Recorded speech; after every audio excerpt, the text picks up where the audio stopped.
Vamos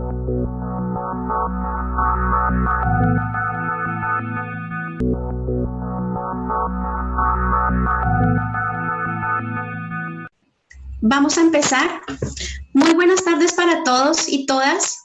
El programa Indagación Científica para la Educación en Ciencias ISEC, en convenio con la Universidad de Tarapacá, las comunidades de aprendizaje ISEC-UTA de la región de Arica y Parinacota, les damos la cordial bienvenida a nuestro tercer encuentro y seminario virtual titulado Educación Científica y Sociedad, polémicas y desafíos en la formación del profesorado de ciencias.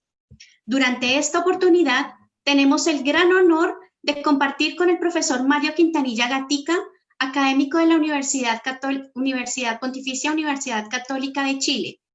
La sesión de hoy estará organizada en dos partes. La primera, que corresponde al seminario impartido por el profesor, y la segunda, de 45 minutos de plenario.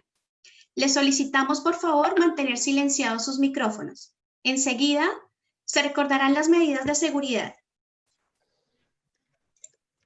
Estimados y estimadas participantes, como la duración de este seminario es de 90 minutos, sugerimos que tenga a mano un vaso con agua. Recuerde su postura, su espalda con el espaldar de su silla y la planta de sus pies sobre el suelo. Recordemos que en Chile existen a veces sucesos telúricos, por lo tanto, identifique un lugar de su inmueble en donde pueda estar seguro y libre de objetos que puedan potencialmente caer sobre usted. Si el movimiento telúrico es más intenso, siga el protocolo de seguridad de su comuna. Muchas gracias. A continuación, la profesora Marlene Morales Choque, coordinadora institucional del programa ISEC de la Universidad de Tarapacá, les dará unas palabras de bienvenida. Profesora Marlene.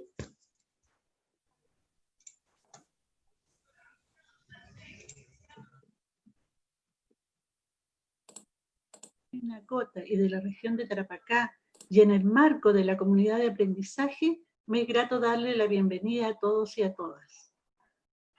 He sabido a través de la historia que han existido épocas de crisis profunda de salud, y hoy somos testigos de una de ellas. Y hemos observado la necesidad imperiosa de alfabetizar científicamente a la ciudadanía, y a raíz de esto surgen varias preguntas. Una de ellas es, ¿cómo a través de la enseñanza de la ciencia se puede contribuir a que nuestros estudiantes enfrenten esos cambios, de manera que puedan actuar en este mundo que les toca vivir, donde lo único constante será el cambio? Reflexionar sobre este tema no es accidental, es lo que estamos viviendo, para lo cual es un honor contar con el seminario que nos va a dar el doctor Mario Quintanilla de la Universidad Católica de Chile, y darle las infinitas gracias por haber aceptado la invitación. Y por último, también agradecer a todos los participantes de este seminario, y creo que vamos a reflexionar bastante después de haber, ¿no es cierto?, participado. Gracias.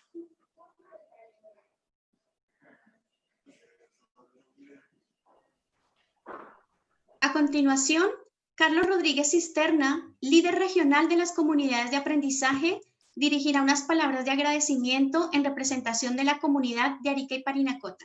Carlos. Hola, buenas tardes, estimadas y estimados colegas de nuestra comunidad. También aprovecho de saludar a los distintos participantes del continente y del país que hoy se suman a este seminario. Un gusto tenerlo acá, profesor Mario. Gracias por aceptar nuestra invitación. Y bueno, comentarle que las comunidades de aprendizaje se forman con las educadoras y docentes de la Corte 1 a la 4 del programa ISEC Arica y Parinacota, la cual ha venido desarrollando un proceso de articulación desde el año 2006 en adelante, buscando instalarse en nuestra región como un espacio capaz de generar herramientas que permitan llevar la indagación científica a todas las escuelas públicas de Arica y Parinacota.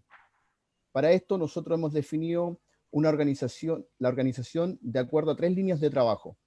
Una que es currículum y evaluación, la otra que es una línea de investigación pedagógica, otra línea de proyectos y una línea de congreso, la cual tiene una gran misión este año, que se ha visto un poco postergado, pero lo vamos a sacar adelante, que es generar el primer Congreso Birregional de Comunidades de Aprendizaje, pero todo esto con miras a la construcción del primer Congreso Nacional de Comunidades de Aprendizaje.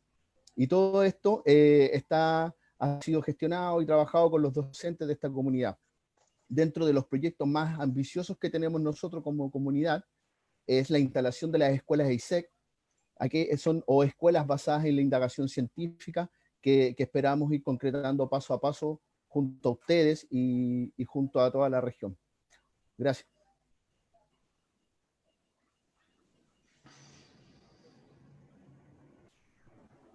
Enseguida, Freddy Medina, del equipo ISEC, da una introducción a nuestro académico invitado. El profesor Mario Quintanilla Gatica es un académico del Departamento de Didáctica de la Facultad de Educación de la Pontificia Universidad Católica de Chile, casa de estudios, donde ha estado hace ya 22 años. De formación en Educación en Biología y Química de la Universidad de Santiago, también ha realizado diversos posgrados, destacándose su grado de doctor en Ciencias de la Educación, mención didáctica de las ciencias experimentales y de las matemáticas, el cual lo obtuvo en la Universidad Autónoma de Barcelona. Actualmente, dirige el Grupo de Reflexión en Enseñanza de las Ciencias en Investigación en Didáctica Aplicada, Grecia UC, donde su principal línea de trabajo son las competencias de pensamiento y resolución de problemas científicos, la cual complementa con otras 3 líneas de investigación. La primera, epistemología, historia de la ciencia, formación y desarrollo profesional docente. La segunda, lenguaje, comunicación científica y discurso en el aula. Y la tercera, evaluación de aprendizajes científicos. El profesor Mario Quintanilla ha colaborado con la mayoría de las facultades de educación de Chile, impartiendo cursos, seminarios y jornadas de profundización en temáticas vinculadas a sus líneas de investigación. Además, ha sido distinguido 3 veces con el Premio de Excelencia en Investigación que anualmente otorga la prestigiosa Vicerrectoría Académica de Investigación y de Posgrado de la Universidad Católica, habiendo publicado más de 14 libros y decenas de artículos de investigación.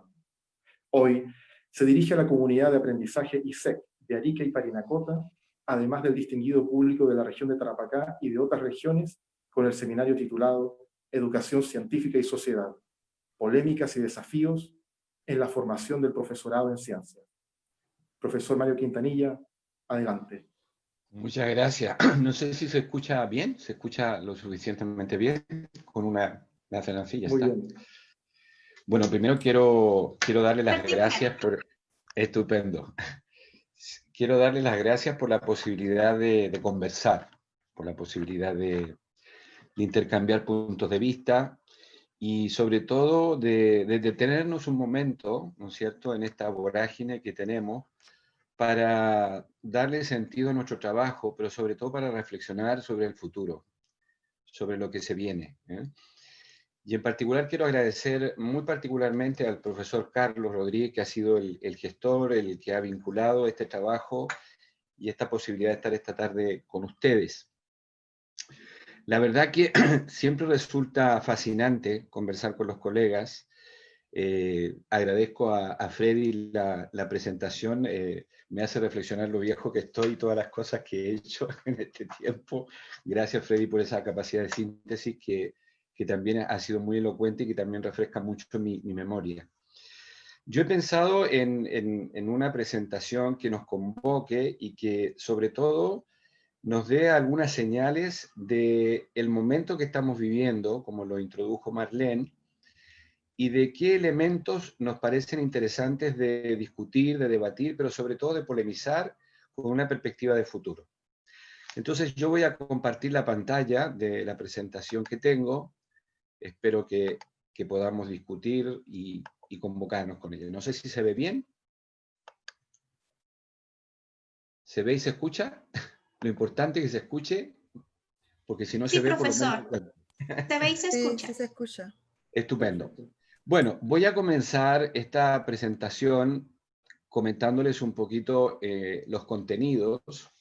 Me parece importante hacer una suerte de precisiones desde donde hablo y sobre todo lo referido al contexto sociopolítico que estamos viviendo en la región y con ello las consecuencias que tiene para la formación de profesores. Luego me voy a dar el tiempo para hacer algunas relaciones que me parecen prometedoras entre los campos de conocimiento que nos vinculan, entre la pedagogía, la ciencia, la cultura, etc. Y a continuación voy a comentarles algunas experiencias de innovación, de formación y de investigación que hemos ido adelantando con mi grupo, para terminar finalmente con algunas controversias y desafíos que me parecen relevantes. Bueno, siempre digo que cada uno de nosotros comenta, habla, comunica, discute, argumenta y explica desde su propia historia personal, ¿no? Yo hablo desde un espacio de formación y de investigación que ya tiene 22 años, que se ha ido articulando con programas de formación, de investigación y de colaboración científica con 8 países de América Latina, que reúne a 35 universidades y más de 130 investigadores, pero sobre todo hablo desde mi formación profesional como profesor de química y biología en una universidad pública. Y quiero hacer énfasis en esto porque me parece muy importante recrear que en la historia personal se ponen de manifiesto y se colocan en disputa valores, puntos de vista, emociones y lenguajes que de alguna manera le van marcando el camino a uno y le van dando de alguna manera la oportunidad de transmitir, de producir y de conectarse con la realidad de una manera elocuente. He pensado en esta ocasión en una presentación que tiene 3 momentos. Espero que no sean más de 40 a 45 minutos como mucho, para que no se angustien ustedes de escucharme tanto. Pero lo que más me gusta es la segunda parte, donde vamos a tener la posibilidad de compartir y de intercambiar puntos de vista, sobre todo en particular pensando en los interesantes temas que les convocan a ustedes y que están haciendo, de alguna manera, les están dando refuerzo para lo que están compartiendo con sus estudiantes. Entonces, en la primera parte me voy a referir un poquito al contexto en que, de alguna manera, estamos hoy día situados y desde una visión muy personal, cómo estoy viendo yo esta situación, no solamente en Chile, sino que también en la región. Y quisiera partir con un señalamiento, que es un aporte de una de mis profesoras en formación de química, desde hace algunos días, que hace referencia a una frase de Gastón Bachelard en su libro publicado en 1938, La formación del espíritu científico. Dice así: una cultura atrapada en el horario escolar es la negación misma de la cultura científica. Hay ciencia solo a través de una escuela permanente, dice Bachelard. Es esta escuela la que debe encontrar la ciencia. Entonces los intereses sociales se revertirán definitivamente. La sociedad se creará para la escuela y no la escuela para la sociedad. Un texto muy elocuente que me parece muy interesante como para iniciar este diálogo que yo quiero situar en este mundo complejo en el que vivimos, un mundo en el cual nos encontramos con distinciones que a veces son perversas, que son persistentes, que nos invitan a detenernos un momento y a ver toda la injusticia, la inequidad, la destrucción del medio ambiente, la contaminación de las aguas, lo que nuestra especie de alguna manera ha condicionado y determinado. Pero también de cómo esta manera de construir sociedad y esta manera de construir espacios de diálogo y de toma de decisiones están situados en lo que Pacho O'Donnell, un sociólogo argentino, señala como que educamos en una sociedad de miedos. Paradojalmente, hoy día, alguien lo dijo ayer, hay que tener miedo pero no pánico.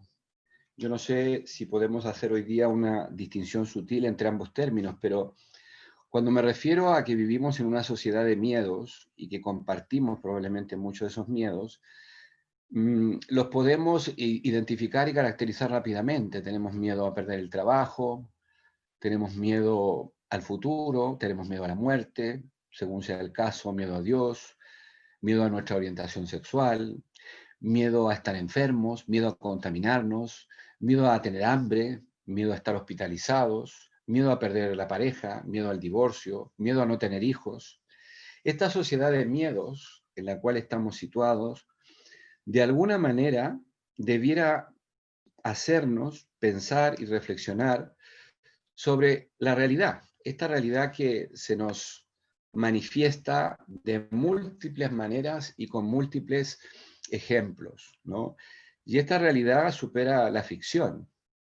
Es una realidad que muchas veces omitimos o hemos naturalizado, una sociedad en la cual hay mucha injusticia, hay pobreza, hay exclusión, falta de oportunidades, condiciones indignas, hay desnutrición, contaminación, racismo, y podríamos elicitar una serie de otros elementos y componentes de esta sociedad de los miedos a la cual refiere el doctor O'Donnell en su libro. Entre esos miedos y entre esos contextos de esta sociedad y de esta vinculación que hacemos con la ciencia, opera, por ejemplo, la crisis migratoria, la desnutrición, enfermedades como la que estamos padeciendo, pero además otras que están intencionadas y que están de alguna manera reguladas por los gobiernos, por principios ideológicos, por cuestiones económicas, como la privatización del agua, la crisis hospitalaria, el calentamiento global, la contaminación de los mares, por nombrar unos pocos de tantos. Estos son las que particularmente tenemos en América Latina en particular. Entonces me pregunto, ¿qué hemos logrado con la ciencia y la tecnología? ¿Hacia dónde vamos? Si Darwin viera esta imagen, no sé qué me diría hoy, digamos, ¿no? Pero nos hemos convertido en un número, nos hemos convertido en un código, nos hemos convertido en un registro. Y este registro, de alguna manera, deja en evidencia que el desarrollo de la humanidad se ha conducido por caminos a veces siniestros, otras veces asertivos, pero que de alguna manera hoy día nos disponen a tomar decisiones en una lógica que es una lógica absolutamente, diríamos, codificada. Somos un número para el carnet, para el pasaporte, para la ISAPRE, para la FP, para todos nos hemos convertido en un número. Y si Pitágoras pudiera hacer una reflexión sobre el número en el cual nos hemos convertido, probablemente se revolvería en su tumba, porque probablemente Pitágoras no pensó en ese momento en lo que hoy día estamos viviendo nosotros, pero eso nos da para otra discusión. Por tanto, si hacemos este análisis muy preliminar y muy restrictivo, muy reducido probablemente, muy humilde, ¿dónde estamos ubicados hoy como especie? Para Frei Beto, que es un teólogo y un intelectual brasileño que escribe en el 2016 un interesante libro, él dice que estamos asistiendo a un cambio de paradigma en el sentido más cuniano de los términos. Estamos asistiendo a un cambio radical de lo que significa enfrentarnos a la realidad y tomar decisiones con altura de mira. Estamos en un momento en que se ponen en discusión nuestros valores, nuestras coherencias e incoherencias, pero también nuestra manera de educar como profesores que somos.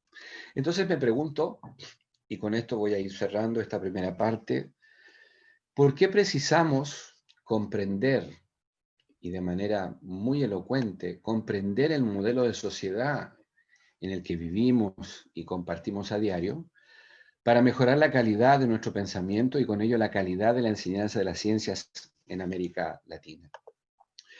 Una primera cuestión, un supuesto que probablemente pase eventualmente desapercibido, es que nuestro pensamiento no es neutral.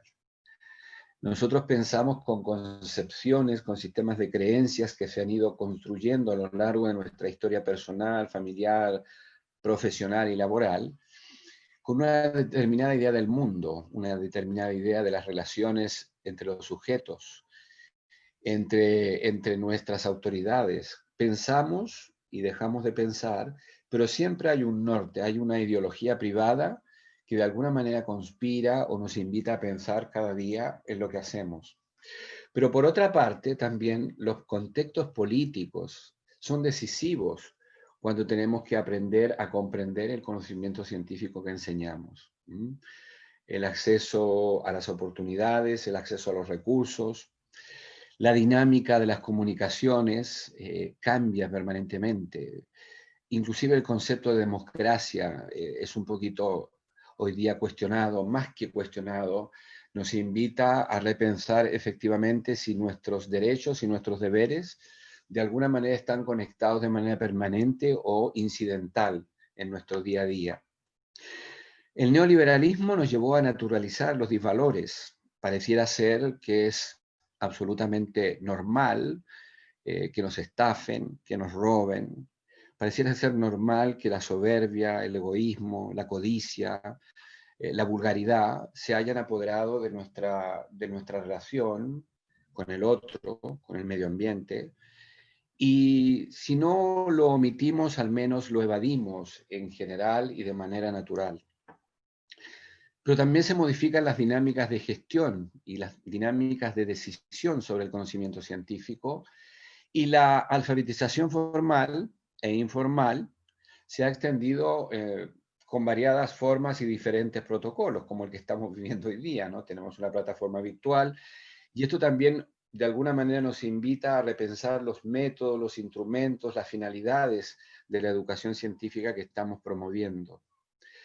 Por otra parte, la ciencia y la tecnología han revolucionado nuestras vidas.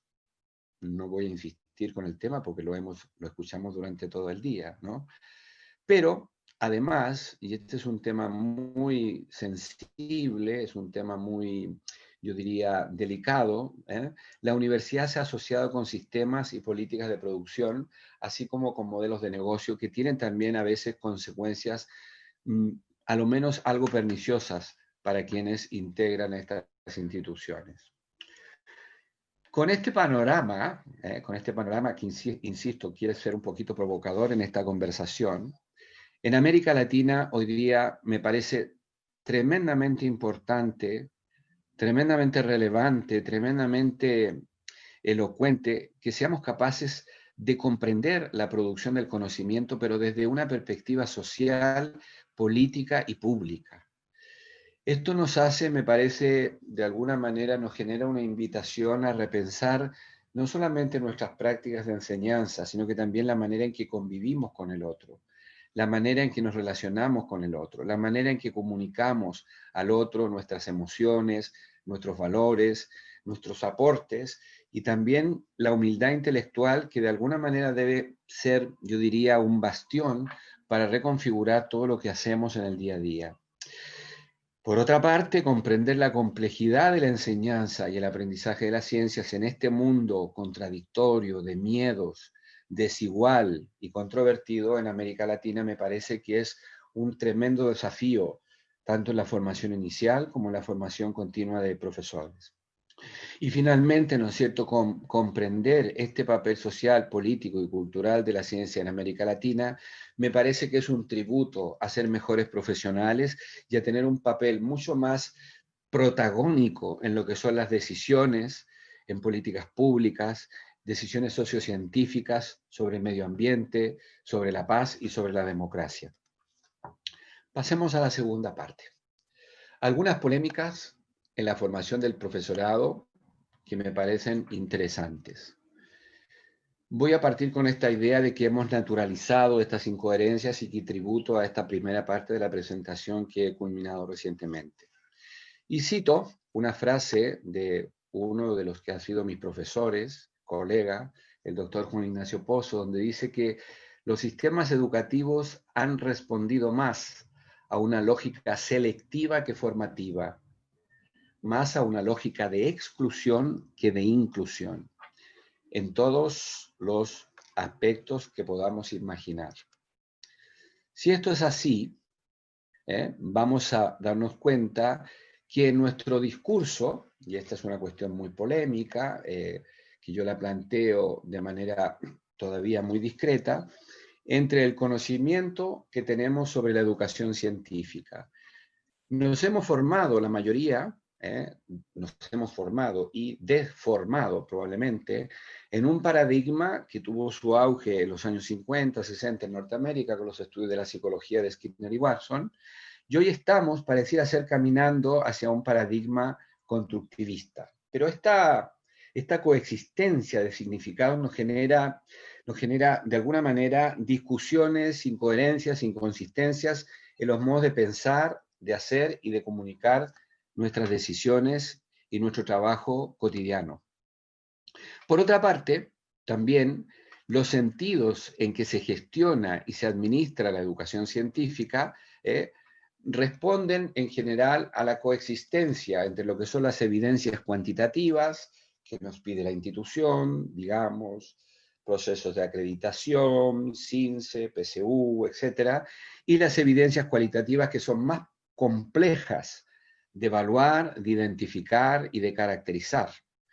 De alguna manera, esta coexistencia, a veces perniciosa, otras veces ilustrativa de nuestro trabajo, nos empuja también a reflexionar sobre el sentido de estas incoherencias en esta sociedad temida y llena de miedos.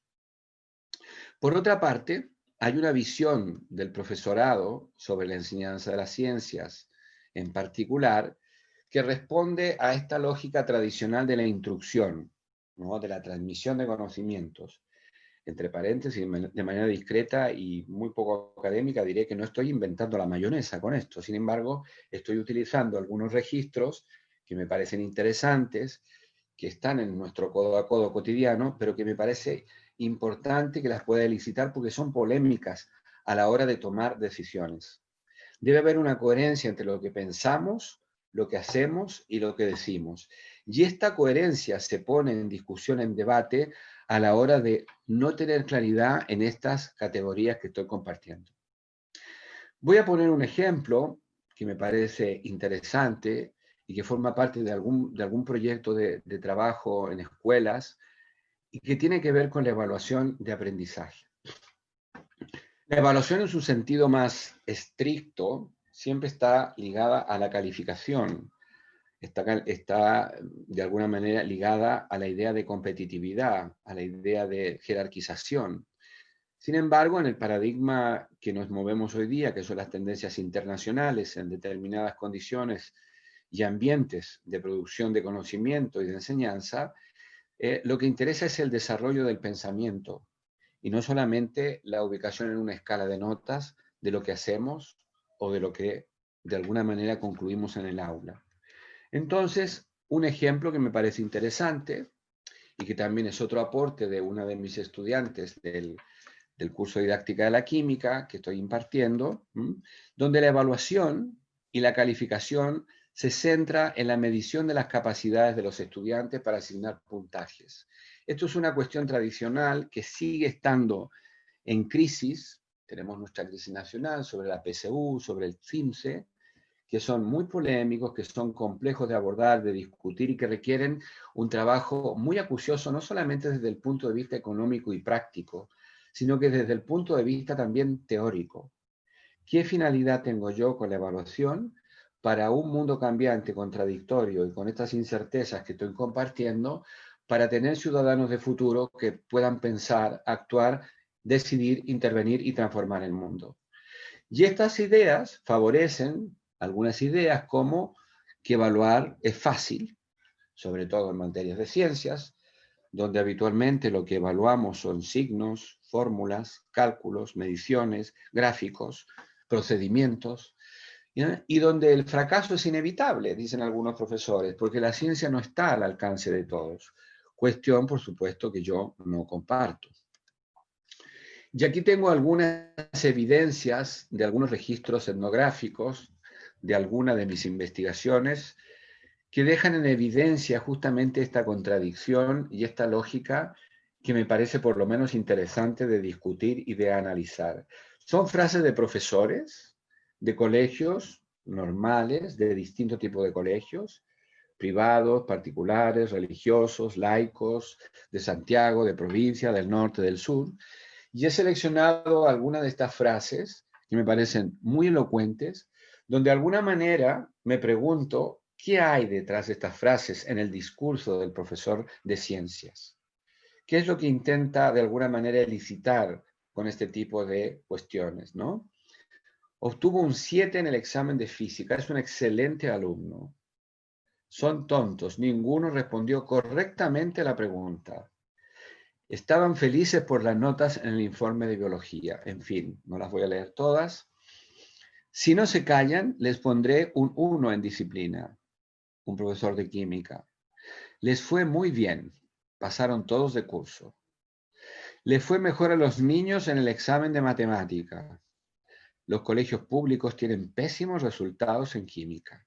Y podría seguir, ¿eh? Son toneladas y toneladas de relatos que tengo para compartir con ustedes. Me pregunto, ¿qué le oculta la evaluación al aprendizaje de las ciencias?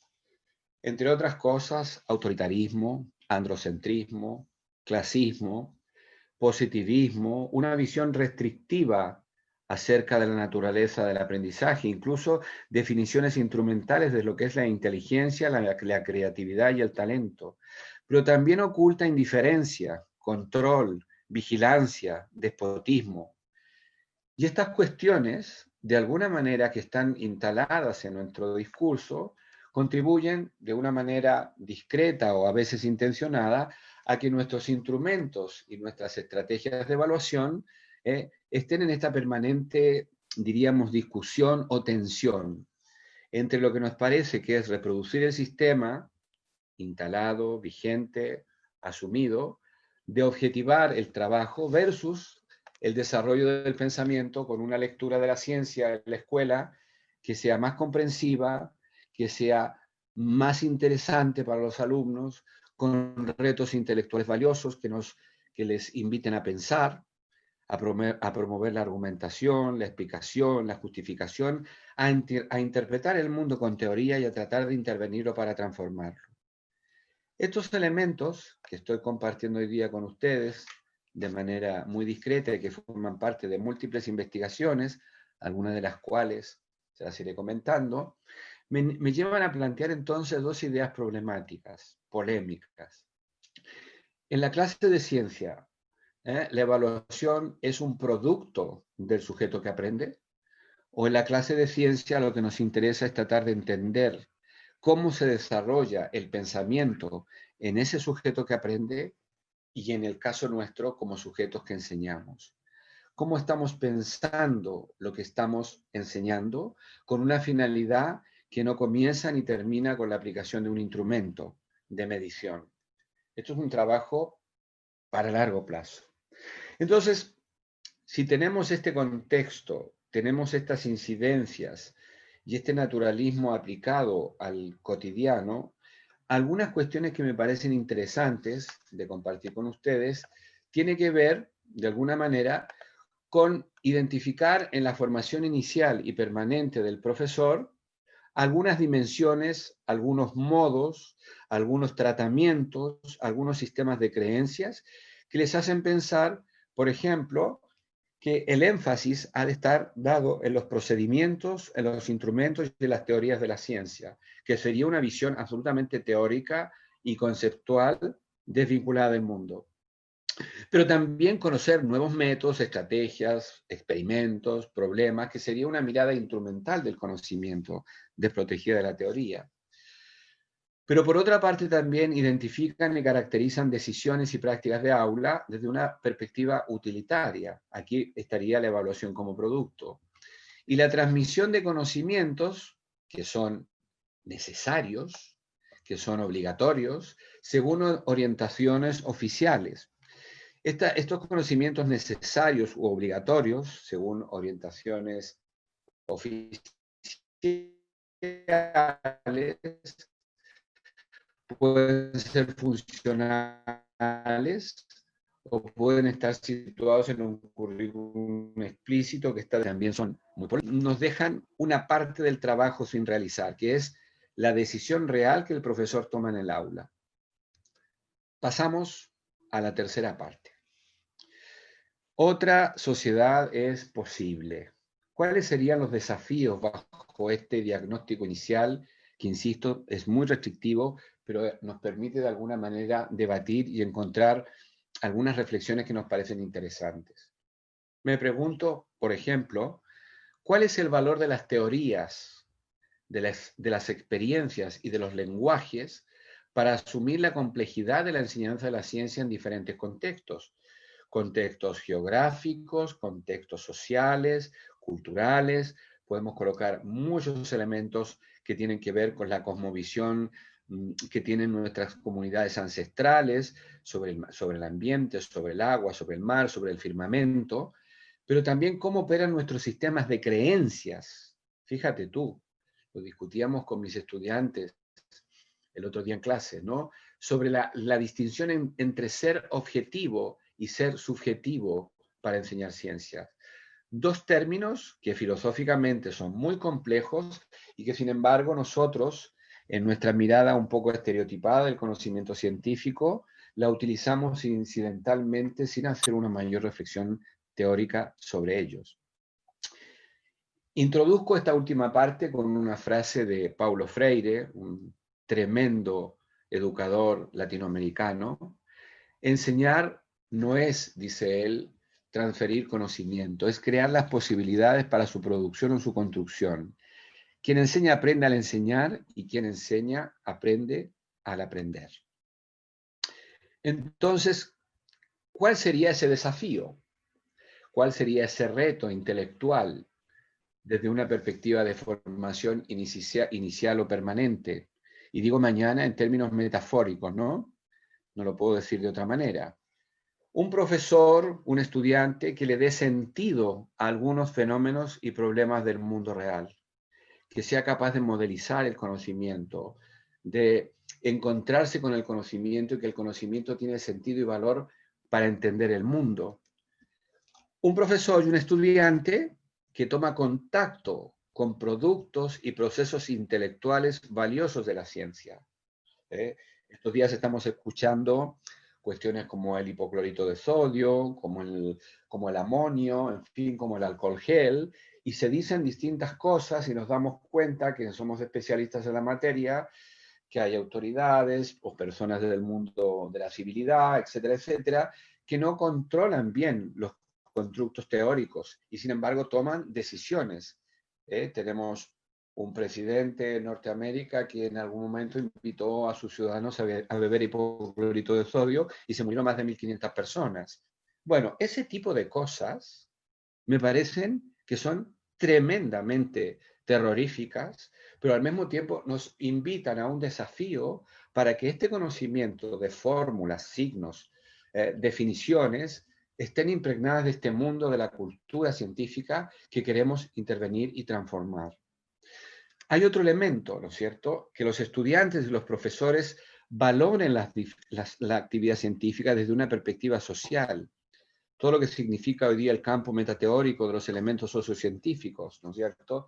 La ciencia y la cultura, la ciencia y la democracia, la ciencia y la economía, la ciencia y la política, la ciencia y la geografía, la ciencia y la ciudadanía, la ciencia para la paz y la cultura, son elementos que hoy día responden a una mirada ética de lo que es el conocimiento y no solamente a un tratamiento conceptual de lo que significa el currículum y el aprender ciencias. Y por último, ¿no es cierto?, profesores y estudiantes que estén conscientes de las decisiones en materias sociocientíficas. Y aquí entonces, ¿cómo sería este profesor? ¿Cómo sería esta profesora? ¿O hacia dónde debiera encaminarse esta formación? ¿Cuáles serían estos atributos? ¿Cuáles serían estos modelos? Estas formas de comunicar. Estamos hablando de un profesor reflexivo, que entienda la ciencia de manera interdisciplinaria, que valora este conocimiento como un proceso de desarrollo continuo, dinámico y permanente, y no solamente como un instrumento para jerarquizar o categorizar a sus estudiantes, que produce conocimiento didáctico y profesional, que gestiona y decide sobre el conocimiento que enseña e investiga.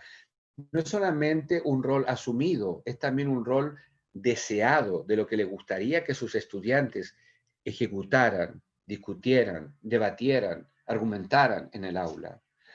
Es un profesional que promueve sentidos y finalidades sobre el valor del conocimiento científico. Es, por excelencia, un ser emocional, social, cultural y político. Es un ser que está libre de exclusiones y de discriminaciones de todo tipo.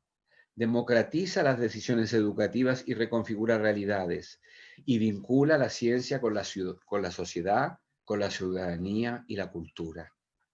Es un profesor como nos gustaría, un profesor que interviene en sus prácticas, pero las interviene para transformarlas. Y para que estas prácticas se transformen, este profesor de ciencia tiene que tener un corpus teórico de conocimiento, de argumentos y de explicaciones que le den sentido a su actuar en el mundo. Y aquí hay múltiples miradas. Hay una mirada sociocultural, de formación ciudadana, de alfabetización científica. Todos ellos, con distintos énfasis, con distintas miradas, con matices, lo que buscan es favorecer que las experiencias pedagógicas conecten con la curiosidad y el asombro de niños y niñas y se abran a incorporar distintas vías de acceso al conocimiento, desmitificando la idea de que la ciencia es un área difícil o accesible solo para unos pocos. Estamos hablando de una formación ciudadana, de alfabetización científica, en todos los niveles educativos y en las condiciones y ambientes que ello sea posible. En sectores restrictivos, en sectores vulnerables, en sectores periféricos, en sectores indígenas, en sectores postergados, pero también en conocimiento formal e informal, en museos, en salidas de campo, en la visita a un zoológico, a un jardín botánico, en un viaje a un bosque. Todo ese conocimiento de alguna manera debe interpelarnos para que lo que estamos enseñando tenga sentido y valor en el mundo. ¿Qué necesitamos entonces? Necesitamos profesores y profesoras que entiendan y comprendan que la enseñanza de las ciencias es un proceso de comprensión y desarrollo del pensamiento científico, pero también que estos profesores y estas profesoras comprendan la producción y desarrollo del conocimiento científico. Enseñamos normalmente de manera asincrónica y ahistórica, como si el conocimiento hubiera emergido de la nada en un momento particular de la historia humana. Ya hablamos de las leyes de Lavoisier, de Dalton, de las leyes de Mendel, de las leyes de Kepler, de las leyes de Newton, pero no le ponemos ni género, ni cara, ni peluca, ni nacionalidad, ni religión a ninguno de estos científicos. Aparecen en los libros de manera anacrónica, anárquica, y los alumnos se lo aprenden, lo repiten, y nunca se enteraron como una Marie Curie, como una Rosalind Franklin, o como una Madame Chatelet, ¿no es cierto?, generaron conocimiento en un momento particularmente complejo de la historia humana, las disputas entre las instituciones, los conflictos de valor, los procesos geopolíticos que se han vivido no solamente en Europa, sino que también en América Latina, son interesantes de discutir y de analizar para poder aprender a interpretar teóricamente el mundo con la ciencia que enseñamos. Voy terminando. Si esto es así, me parece que son sugerentes algunas preguntas que yo he preparado para ustedes. ¿Dónde y cómo incorporamos los fundamentos epistemológicos y didácticos en la formación de docentes de ciencia? ¿Por qué es importante que los profesores sepan sobre la estructura del conocimiento científico? Porque de esta manera sus decisiones van a ser teorizadas, van a tener sentido y valor en el mundo. No son decisión neutral, opera con una carga ideológica. Nuestro repertorio cognitivo está marcado por una historia personal, por un contexto político, por una manera de ver el mundo, de relacionarnos con el otro, por una manera, por un temperamento, por un carácter, por una personalidad.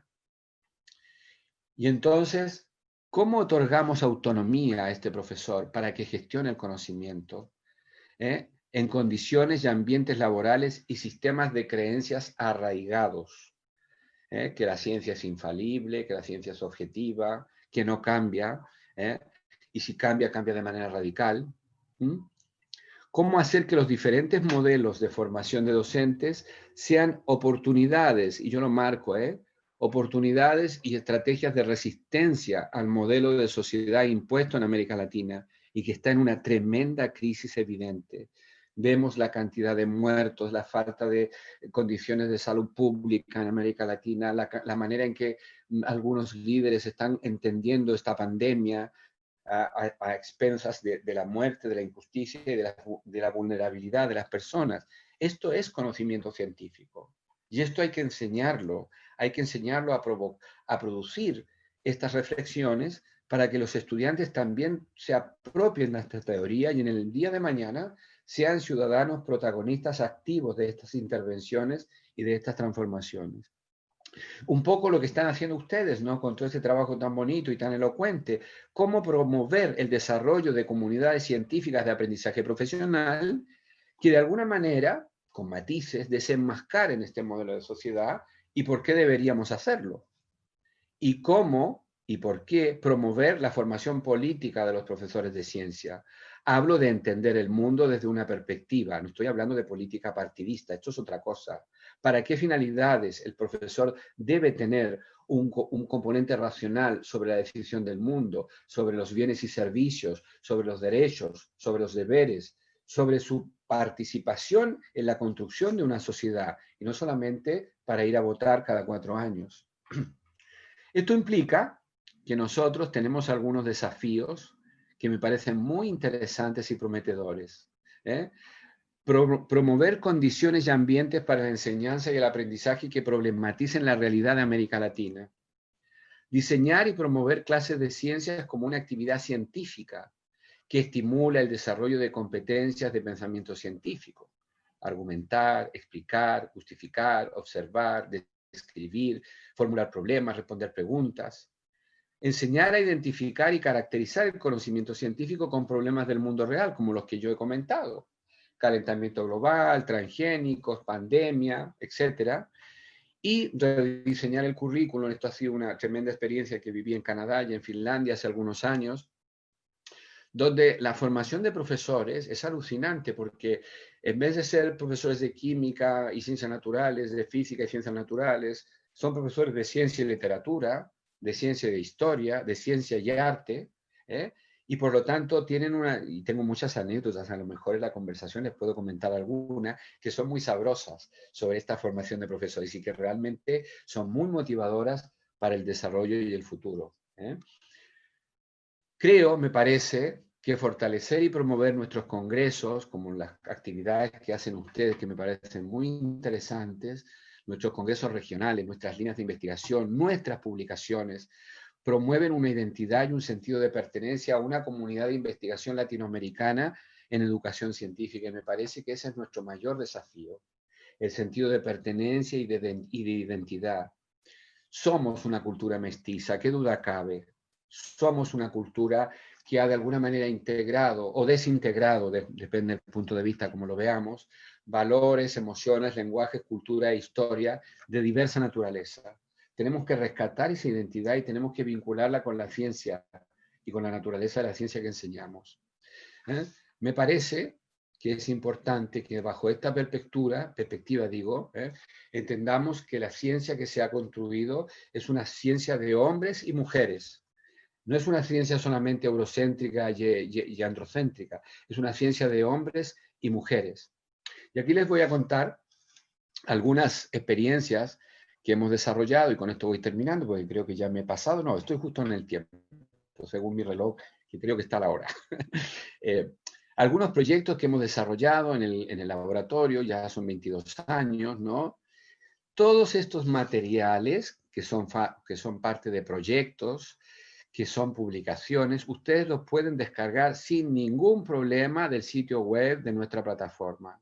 Y ahí se van a encontrar con propuestas de enseñanza, con tesis de maestría, tesis de doctorado, tesis de licenciatura, link a otras comunidades de aprendizaje, como muchas de ustedes conocen. Aquí tenemos 2 libros que han sido publicados, productos de cooperación científica internacional, entre la red latinoamericana que presido hoy día, la Academia de Ciencias de Finlandia, Colciencias, Proyectos Redes, libros destinados a trabajar la enseñanza de las ciencias con esta perspectiva en los primeros niveles educativos, y promover competencias de pensamiento científico, libros para trabajar la multiculturalidad y la diversidad en la enseñanza de las ciencias, la historia de la ciencia, la formación de profesores, con propuestas para trabajar en el aula en distintas condiciones y ambientes de trabajo, unidades didácticas, principios teóricos, y estos son los 2 últimos libros que lamentablemente no nos he podido buscar a la imprenta por el coronavirus, así que solamente tengo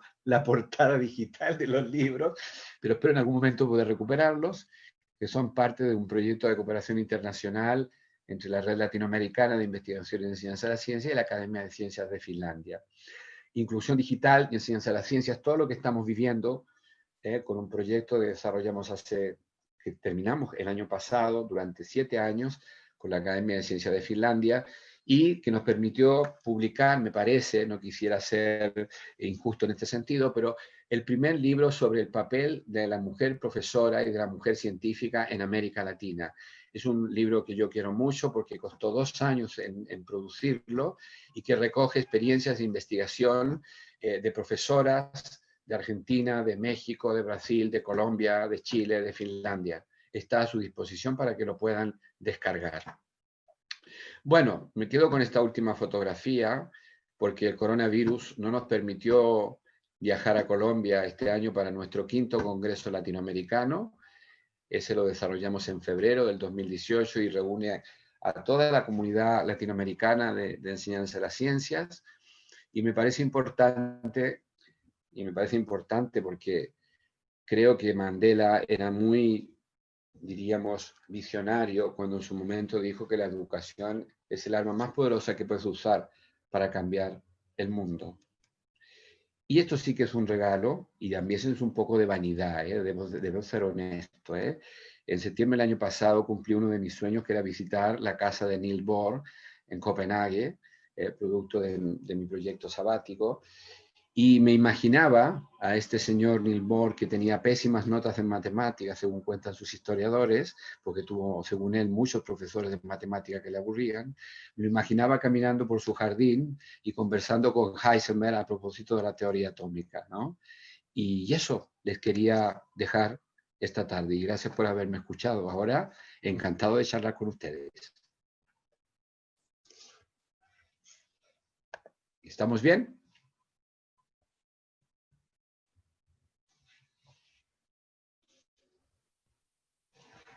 ¿Qué hago ahora? ¿Alguien va a preguntarme? ¿Sí? Estupendo. ¿Profesor? Vale. Sí. Profesor, muy agradecidos por su interesante presentación. Bien, vamos a dar paso entonces a nuestro conversatorio. Tenemos a la profesora Emma Vázquez Acuña, quien quiere hacer una intervención y unas preguntas, profesor. Vale, estupendo, estupendo. Estoy leyendo aquí un chat muy interesante, dice gusto a poco. No sé qué se habrá querido referir esto del gusto a poco, porque yo me lo podría interpretar de muchas maneras. A ver, ¿quién me va a preguntar algo? ¿Emma? ¿Emma? ¿Dónde está, sí, Emma? Aquí. Aquí. Es que hay tanta gente que no... ahora te veo, que hay mucha gente. Escucho. Sí. Más bien, bueno, felicitarlo, profesor, por todo el conocimiento y las cosas que nos ha comentado.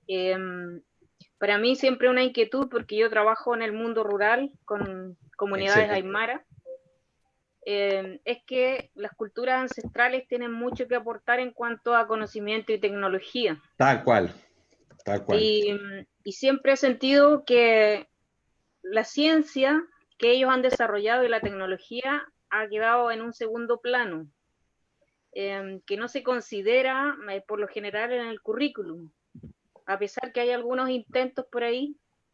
Y un tema súper importante siempre ha sido cómo validar esos conocimientos.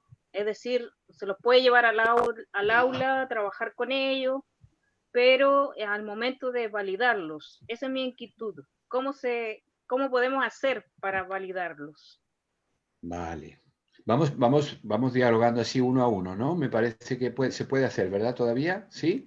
En vez de recoger todas las preguntas, uno a uno me parece que es más humano también, ¿no? Sí, así es. A ver, Quítalo. Emma, ¿Sí? ¿qué es para ti validar? Es decir, que en el currículum, por lo general, digamos, lo que está considerado es lo que tiene el mayor valor, el prestigio, la validez. pero no así. ¿A quién lo atribuyes eso? ¿A quién lo atribuyes eso? Vamos a ir dialogando. ¿A qué atribuyes eso? Que ese conocimiento tenga valor y otros conocimientos no lo tengan. ¿Por qué yo tengo que validar un conocimiento y no validar otro? ¿Quién te dice a ti que el conocimiento que yo estoy enseñando es válido? ¿O bajo qué óptica es válido? ¿No hay ahí una pequeña trampita implícita? Sí, puede ser. Discutámoslo Ya. un poquito. ¿Qué te parece? Sí. Yo creo que puede ser porque el currículum es, o que tal vez como profesores lo percibimos como algo que está impuesto, como algo que debemos pasar, entre comillas, y no se consideran muchas veces los otros conocimientos que están presentes en el contexto. Exactamente. Ahí hay una reflexión muy importante de tu parte. De alguna manera, lo que hemos configurado ha sido un conocimiento eurocéntrico y androcéntrico.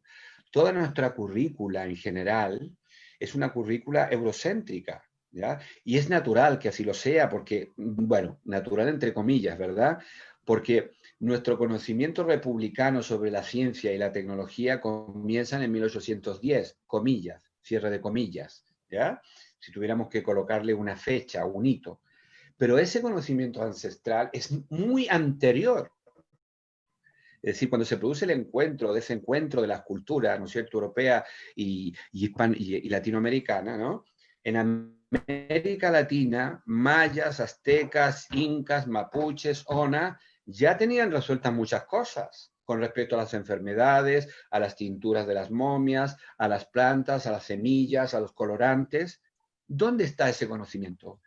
Todavía persiste, pero en esas comunidades que han sido desplazadas por el avance de la tecnología, comillas, que además tiene otro supuesto, que es ideológico, que es económico, que es político, y han quedado relegadas.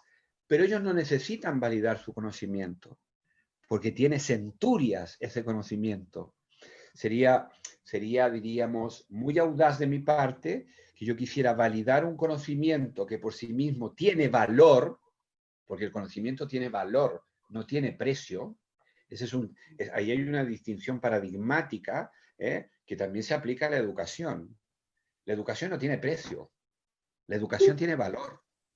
Entonces, si utilizamos esas sutilezas que tienen que ver con las distinciones de lo que es la validación, mi reflexión sería que si a ti te interesa incorporar conocimiento ancestral, conocimiento rural, conocimiento precolombino en tus clases de ciencia, tú tomas la decisión porque tú valoras ese conocimiento como algo relevante, ¿no es cierto?, como algo relevante de enseñar, de discutir y de debatir en el aula. Esa sería mi reflexión. Y de esto hay mucha investigación en enseñanza de las ciencias, en Brasil, en México, el trabajo en Chiapas con los estudiantes y los profesores que trabajan en comunidades indígenas y que han recuperado ese conocimiento ancestral para incorporarlo al conocimiento naturalizado sin ninguna necesidad de validar nada, porque ese conocimiento está situado en sus propias raíces. Emma, no sé si te convence, no te convence, si te agrada, no te agrada, pero esa sería mi reflexión. ¿Cómo lo ves? Sí, me queda claro su opinión y su reflexión.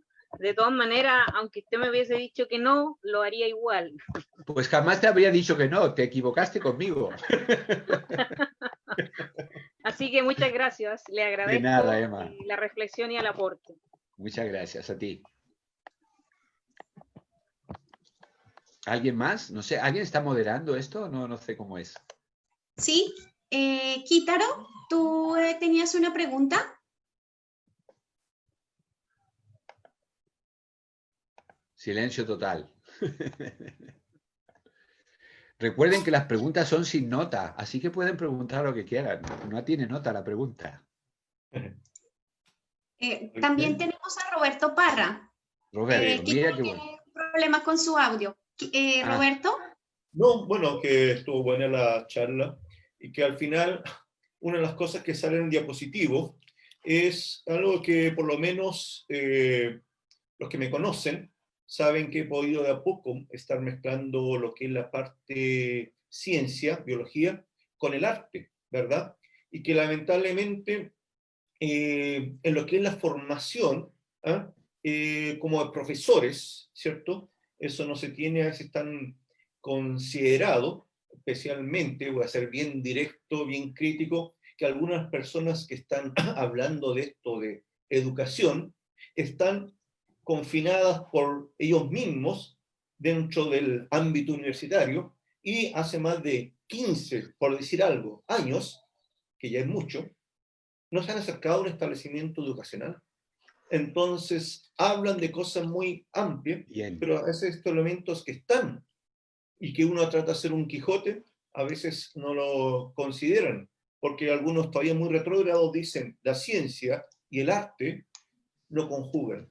Y yo por lo menos, ¿cierto? Vuelvo a insistir, he tratado de integrarlo. Entonces me da ese aliciente en el sentido de que realmente voy bien encaminado en este proceso. Eso es como mi comentario, ¿ah? Y que en algunas de las cosas que usted mencionó, me acordé porque yo también estuve en Finlandia y he visto también todos estos procesos. Así que comprometido y además con otras facetas que yo tengo extra, me ha permitido complementar esto, que a veces cuesta, es verdad, pero bueno, ahí somos los desafíos. Y hoy día cuando respondiendo en la encuesta, cuando preguntan cuántos años lleva ejerciendo, y puse 33 años, me di cuenta que hay bastante devenir y que los ex estudiantes, después de 10, 15 años, a uno le agradecen, es cuando uno recién queda satisfecho de lo que está haciendo. Es ese comentario, profesor Mario Quintanilla. Roberto, ahí hay un elemento súper interesante que a mí me parece destacable y que lo voy a retroalimentar cuando tú comentas. No sé si lo alcancé a escuchar porque había una interferencia correctamente, pero tiene que ver. Mira, mi madre, que era del campo y que siempre la recuerdo, la tengo aquí en una foto, siempre decía, hay que estar en la pata de los caballos, hijo, para entender a las cosas. Los que tenemos tradición campesina entendemos muy bien esto. No puedo hablar de educación si nunca he pisado un aula. Principio número 1. Perdónenme si lo que digo es poco o es muy audaz, ¿no? Pero para entender al profesor, y yo lo sé porque hice clases 15 años en colegio, por lo tanto sé lo que es estar en un colegio, lo que es tener 40, 50, 70, 120 estudiantes diarios, y tener que preparar una evaluación para cada uno 4, 5, 6, 7 veces al semestre, y tener reuniones de apoderados, y tener que hacer viajes de estudio. Caramba, hay que ser un poquito valiente para esto, un poquitito nada más. Entonces, eso que dices tú es muy importante, porque la única manera de entender, de comprender, de valorar, de destacar, incluso de admirar la labor del profesor, es pasarse una semanita viviendo la experiencia de un profesor de aula. Y por eso que la investigación en nuestro campo está dentro de la sala de clases. No es una investigación de escritorio. Los que vamos a la escuela trabajamos con los profesores, como lo hacen ustedes, trabajamos en la escuela con los estudiantes y vamos reconfigurando los materiales y los modos de pensar con ellos. No se puede pensar en una intervención y en una transformación educativa desde un escritorio. Nunca en la historia de la humanidad una verdadera transformación social se ha hecho desde un escritorio. Y lo segundo, que comentas tú, que tiene que ver con este vínculo entre las disciplinas. Esto es un elemento súper interesante porque, por ejemplo, yo lo coloco en mi curso con mis estudiantes, creo que por ahí hay algunos infiltrados en la presentación de hoy. Por ejemplo, la señora de Lavoisier era dibujante, hablaba francés, inglés, latín, dibujaba y escribía todos los experimentos que le redactaba su marido, don Lavoisier, que además no era químico, era recaudador de impuestos. Sin embargo, en la historia de la química aparece el padre de la química como Lavoisier y su señora que era proclive al dibujo, al canto, a los idiomas, a las lenguas, no aparece ni siquiera en la portada de ningún libro. Bueno, ¿por qué no tomar estas ideas y recuperar el tema de la mujer en la historia de la ciencia, del arte en la historia del conocimiento, de la literatura en la historia del conocimiento? O enseñamos que los científicos y las científicas de un día para otro formularon una ecuación, una fórmula. Esto no es cierto. Esto no es cierto. Este es un estereotipo de un conocimiento que, la verdad, me parece nunca ha existido. Muchas gracias, Roberto. Usted. Profesor, tenemos una pregunta que hace Kitaro. Tiene un problema con su audio. Pero qué pena. La pregunta, porque lo veo sí, bien. Sí. La pregunta es la siguiente. ¿Cómo podemos combatir los disvalores promovidos por el sistema político-social de forma que tenga sentido para nuestros alumnos? Esa es una pregunta brillante. Qué pena que no me la haya hecho Kitaro, porque me habría gustado escucharlo a él, pero es una tremenda pregunta, ¿no? A ver, te devuelvo la pregunta, Kitaro. Sé que no me vas a poder hablar, pero por lo menos me vas a mirar de una manera diferente, ¿no? Yo tengo que ser coherente entre la teoría y la práctica. Yo siempre le digo a mis colegas, o intento decirlo también a mis estudiantes, que tú no puedes promover ninguna transformación si tú no das testimonio. Si tú no das testimonio. Es decir, si tú quieres que tus estudiantes sean humildes intelectualmente, si tú quieres que tus estudiantes sean democráticos, sean tolerantes, sean personas sensatas, tú tienes que promover eso con tu actitud, primera cosa. Y lo otro es utilizar el conocimiento científico, comillas, instalado en la historia, para que los estudiantes tomen conciencia de que lo que han aprendido son estereotipos de personajes, pero no personas con actividades profundamente humanas que han construido el conocimiento. Imaginemos la época del siglo XVIII o comienzo del XIX de Faraday, ¿no? Que vivía en un callejón, que se moría de hambre, pobre. Nadie sabe esto de Faraday. Uno escucha de las leyes de Faraday y se imagina un estereotipo de Faraday que no es el verdadero Faraday que ocurrió en la historia. Un hombre humilde, ¿verdad? Que no tenía dinero, como lo fue Fleming, como lo fue en su momento Koch, a diferencia de Pasteur, que era amigo del rey, o que de Lavoisier, que era amigo del rey.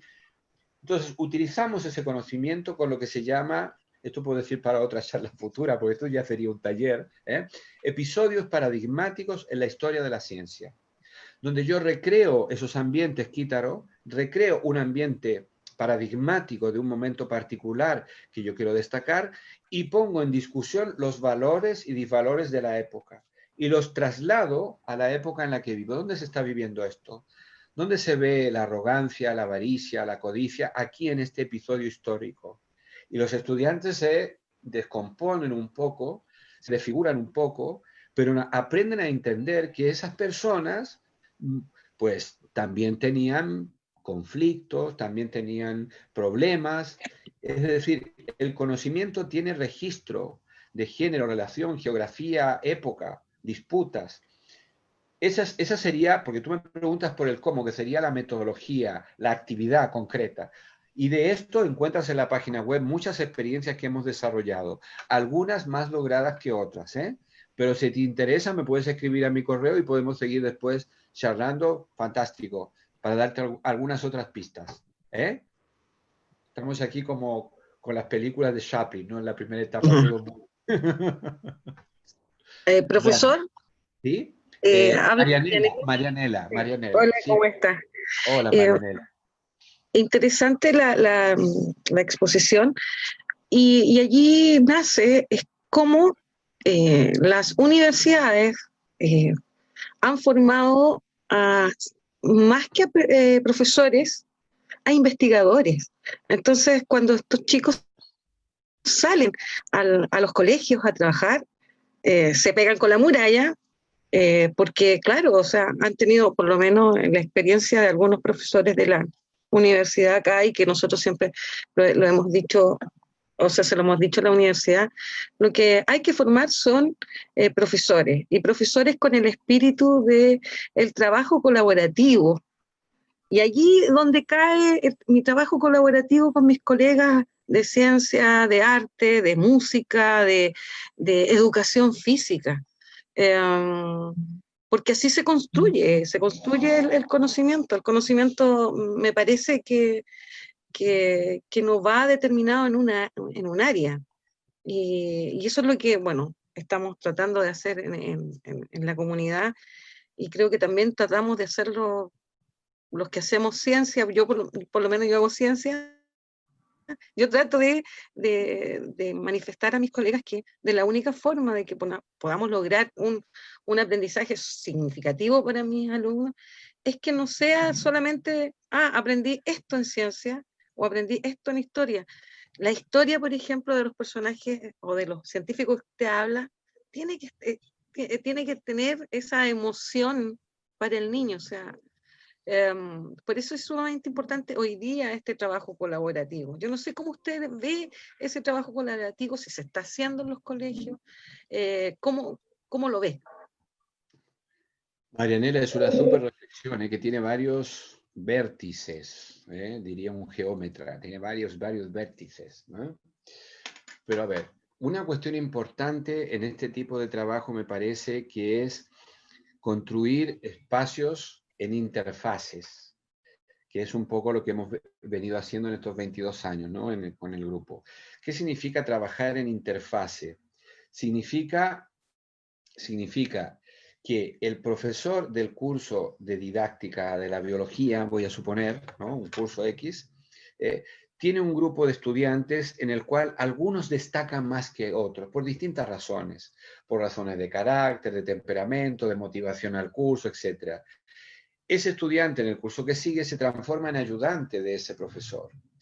Pero como está en una estructura de investigación, ese ayudante pasa a compartir el discurso teórico y metodológico y competencial del grupo en el cual está instalado. Pero en ese grupo hay estudiantes de maestría y hay asistentes de investigación que comienzan a colaborar con este ayudante que ha sido en principio colaborador en la docencia. Y entonces llega un momento en que la zona de desarrollo próximo de Vygotsky le dice a este estudiante, me gustaría hacer el magíster. Y este estudiante, que fue estudiante de docencia, se integra a la estructura de investigación y ahora pasa a ser estudiante de maestría de la estructura de investigación. Por lo tanto, es copartícipe de la investigación. Y llega un momento en que, y te lo digo porque yo en 22 años yo he formado muchísima gente en este campo, además por los talentos naturales que tienen, y pasa a ser luego doctor del mismo grupo y luego es colega del mismo grupo. Ha trabajado en interfase, la etapa académica, pero ese estudiante de maestría, ¿de dónde recoge los datos? De la escuela, en la cual hay profesores que participan del grupo de investigación, ya sea porque van a los cursos de perfeccionamiento, porque bajan los materiales, porque envían correos, porque van de visitas a entrevistarse con el profesor Mario. Entonces, la escuela es un centro de experimentos de los materiales teóricos que se producen en los cursos, y ese profesor pasa a ser colaborador del grupo de investigación. De esa manera se va socializando ese conocimiento. Y si a eso tú le sumas, ¿verdad? O le agregas, no sé decirlo de esta manera, de que todos los materiales que se suben a la plataforma son de acceso público, toda la gente puede bajar el material, alumnos, estudiantes, profesores, y pueden ir recreándolo. Ese es un tema. Y es un proceso a largo plazo. A largo plazo. Yo te voy a contar dos anécdotas, si me lo permite la hora, porque tiene que ver un poco con esto, ¿no? En uno de estos viajes que hice a Finlandia, entré, me acuerdo, en un colegio público, y yo, en mi ingenua reflexión sudaca, me perdonen lo poco académico, pregunté cuánto costaba ingresar a ese colegio, si ese colegio era de qué nivel de privatización. No, me dice, it's not private education, this is public education. Y era el colegio más topísimo que yo conozco en Chile, no voy a nombrar por razones de decoro, ¿no? Pero ese era un colegio público. Y los pequeñitos, en su hora de almuerzo, porque estuve todo el día en el cole, ¿no? Iban al comedor y ellos tenían un buffet libre. y los pequeños y los adolescentes seleccionaban la comida que querían comer, un buffet libre. Y yo seguía tomando nota, y si esto pasara en Chile, y si esto pasara en Chile. Y luego entré en una clase de química, donde había 4 estudiantes de química y había 4 profesores de química. Esto terminó de desconcertarme. ¿Cómo es posible? 4 profesores de química para 4 alumnos. Sí, profesor, porque uno es ciego, el otro es mudo, el otro tiene un conflicto de Alzheimer, perdón, ¿cómo se llama esto de la... Ay, Alzheimer, qué brutalidad que dijo, de estos chicos que son autistas, entonces chico autista, y el otro tenía problemas de conflicto con tus amigos. Tenía un profesor para cada alumno. Y yo pregunté por qué. Porque ellos son el futuro de Finlandia y los tenemos que cuidar. ¿Se imaginan ustedes que eso pasara aquí? Sería fascinante, pero es un sueño. Algún día lo podremos lograr, ¿no? De que nuestros niños sean valorados y nuestros estudiantes y nuestros profesores sean valorados porque son el futuro de Chile. Hoy día eso tiene matices y distintas lecturas, algunas muy controversiales y polémicas. Pero lo que dice Marianela, perdón, Marianela sí, porque me saqué las gafas. Me saqué, entonces no te veía bien ahora. En la primera reflexión. Y entonces, las instituciones formadoras tienen una gran responsabilidad en este sentido. Pero esa responsabilidad también tiene un componente ideológico que no es ingenuo. Las instituciones responden a sistemas de creencia, a intereses locales, a maneras de ver el mundo. ¿Te fijas? Es toda una cadena. Es toda una cadena. Entonces, cuando hacemos, siempre acopio esto de la, ¿cómo se dice? Del Greenpeace, ¿no? Pensar a nivel global y actuar a nivel local. ¿Qué es lo que tú puedes hacer en tu comunidad de aprendizaje? Ir construyendo comunidad, ¿eh? Pensemos en cómo Jesús construyó su comunidad para la gente que es cristiana, ¿no? Pues fueron casi miles de años, ¿no? Hasta que llegamos ahora y mira lo que tenemos. No sé si este Señor hoy día resucitara, qué es lo que vería y qué nos diríamos. No sé si se volvería a crucificar. La verdad que sí, ¿eh? Lo digo de manera muy respetuosa, ¿eh? Está complicado, está complicado. Lo más interesante, Marianela, es que no pensemos de manera ingenua nuestro trabajo.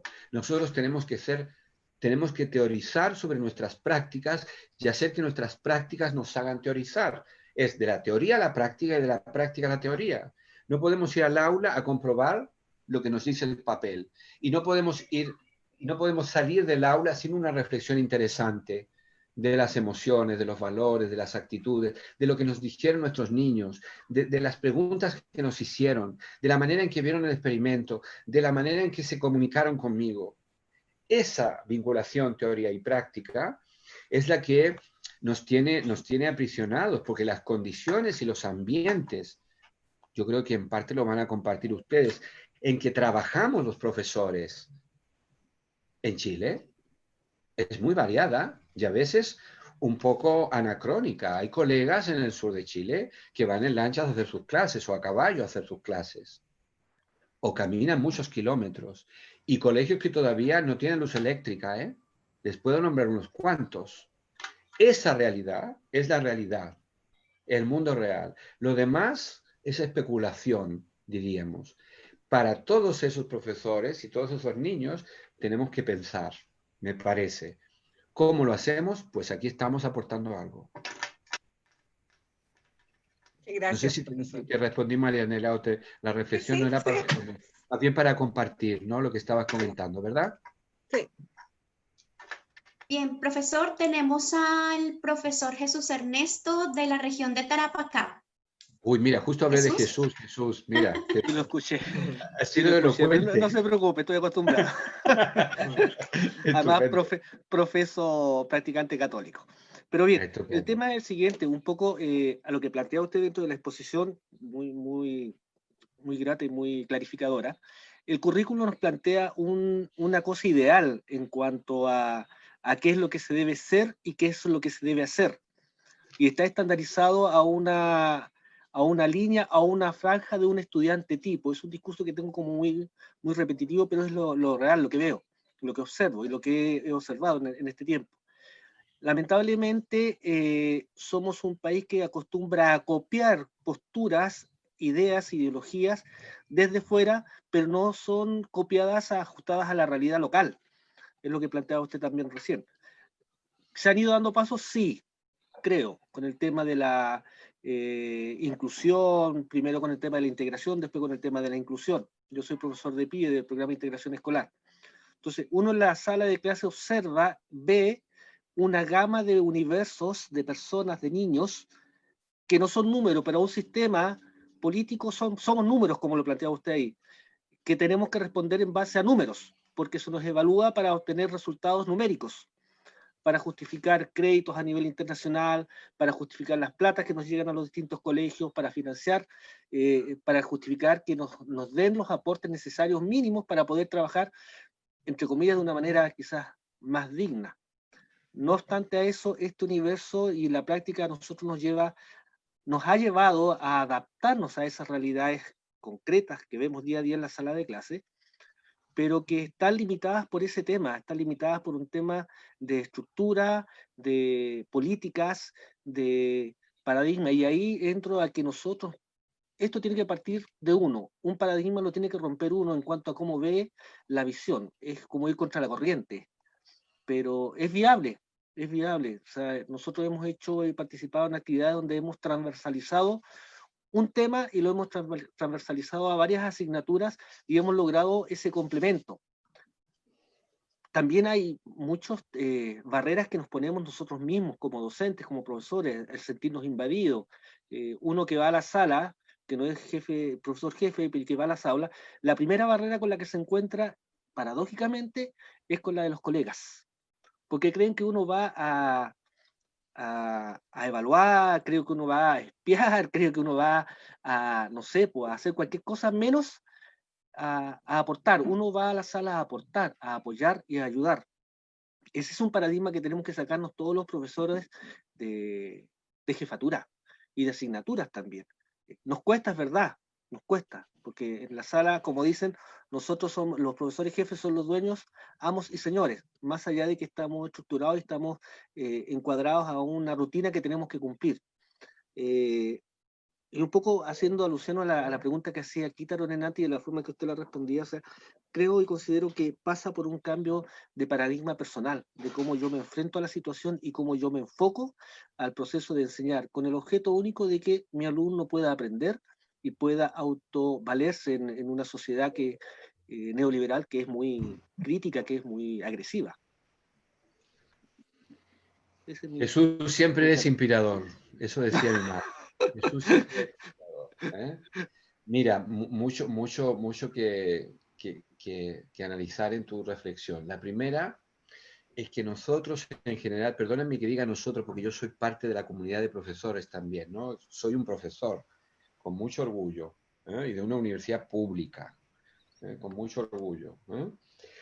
Manejamos, hablamos, escribimos, comunicamos terminología que es inherente a nuestra profesión, pero lo hacemos en general con matices que van desde lo muy rígido y estructurado hasta lo muy descafeinado y balsámico. Entonces decimos, los alumnos aprenden, los alumnos... ¿Qué concepto de aprendizaje yo tengo, teórico?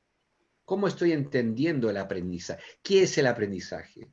Si el aprendizaje es un producto o el aprendizaje es un proceso. Pero eso está, diríamos, situado en un margen muy limitado de definiciones. Si el aprendizaje es un producto, yo voy a ser coherente con esto que tú comentas y lo haces de manera muy elicitada, digamos, ¿no? Si el aprendizaje es un producto, voy a de alguna manera, a reproducir todo lo que está en el currículum, voy a reproducir las actividades, los experimentos, las evaluaciones, los instrumentos, y finalmente voy a tener a unos niños que van a ser buenos, malos, muy malos, deficientes, muy deficientes, porque lo dice el modelo, ¿eh? Porque a lo mejor yo no soy consciente o no me he dado cuenta, o a lo mejor tengo esa coexistencia de que para mí el aprendizaje no es eso. Si el aprendizaje para mí es un proceso de desarrollo del sujeto que aprende, yo tengo que ser coherente, como decía el padre Hurtado, hasta que me duela, tengo que ser coherente con ese modelo de aprendizaje que yo tengo.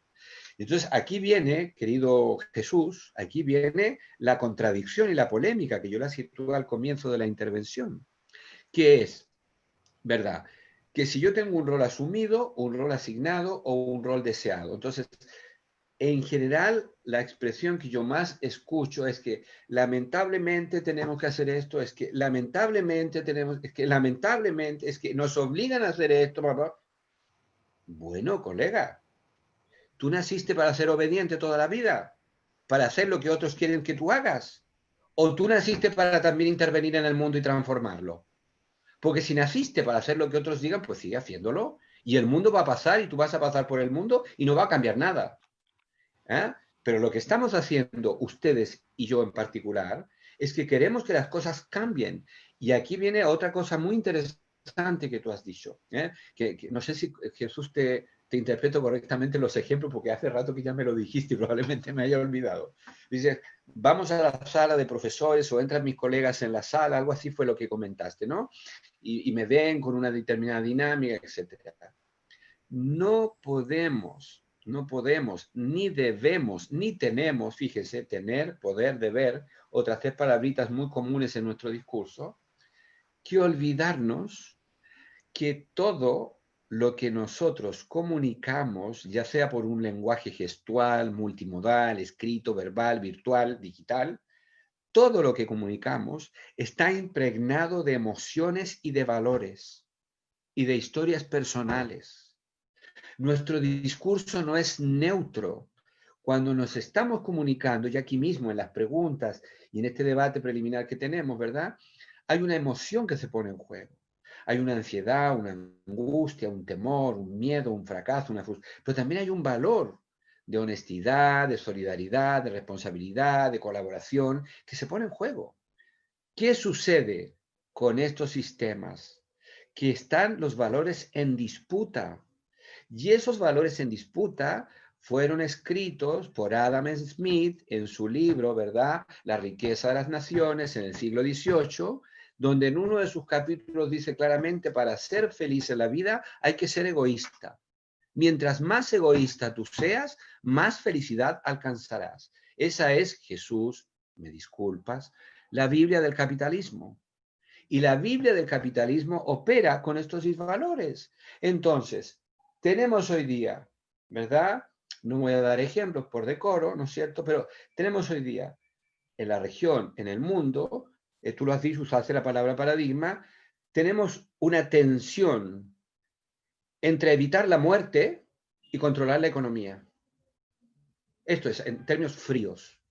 Entre controlar la muerte y controlar la economía. Perdón, evitar la muerte y controlar la economía. Esta es la tensión que tenemos. Y hay matices, ¿no es cierto? En el mundo desarrollado alemán, en el mundo neozelandés, en Chile, en Argentina, hay matices. Sin embargo, esos valores siempre están en disputa. La arrogancia, la codicia, la avaricia, el egoísmo, la vulgaridad, podría seguirte enumerando, están naturalizados, como diría Edgar Morin, se han encarnado en la lógica, en la actitud, en el espacio cotidiano. Entonces, cuestiones como, pero ¿para qué voy a reclamar si no saco nada? ¿Para qué voy a denunciar si no saco nada? Está naturalizada la injusticia, la corrupción, está naturalizada. La única manera que tenemos de romper con esto, porque esto es un efecto dominó, esto es un efecto dominó.